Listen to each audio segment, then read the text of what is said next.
Sa panahon ngayon, kung maghahanap kayo ng makakasama nyo sa buhay, dapat madiskarte. Yung marunong sa buhay. Katulad ko, marunong sa buhay, kaya ano pang inaantay nyo? Hanapin nyo na ako. Yan nga mga guys, nakalibre na tayo. Meron na tayong panghimagas. Namulot nga pala ako. Tuwingang nag-harvest sila, asahan mo na merong mga laglag. Kaya ito, pinulot ko. So ito nga mga guys, ang place kung saan nila dinadala yung mga na-harvest para dalhin sa market. So bali nga mga guys, medyo madilim-dilim na pero 4 o'clock in the afternoon pa lang dito. Ganito nga pala kapag magwi-winter na, so nagpapalit na ng oras at madilim na kahit mga 4 o'clock pa lang. Hindi ko na nga ininda ang mga hamas guys. Kasi ngayon, bali, ceasefire sila. So ito, mikot-ikot muna ako dito kasi naghahanap nga tayo ng saging.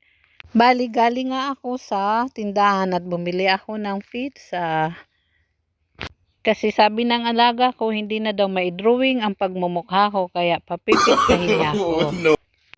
At ito nga mga guys, yung nakuha kong saging. So bali, nadaanan ko na siya kanina, kaya tinamba ko na dyan.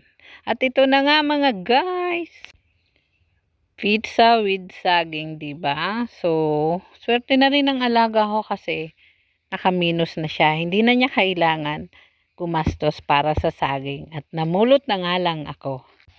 At kung nakikita nyo nga ang daan, walang mga taong naglalakad dahil di ko alam kung takot din ba sila sa Hamas or what? Charot! So, may mga dumadaan ding mga sasakyan pero bibihira. At salamat na nga din ngayon mga guys sa araw na ito kasi kahapon ay yun nga binalita na may mga pinalaya ng mga na-hostage at yun nga syempre may kapalit yun, 'di ba? Mautak sila. Kung mautak dito, mas mautak din sila. Kasi isang ulo ng mga nakatira dito tapos ang ibabalik katumbas ng isa is 2 or 3, o 'di ba? Mautak sila. So nagmamadali na nga ako mga guys. Kasi sabi ko baka may masalubong akong terrorist. Charot lang. Thank you for watching mga guys.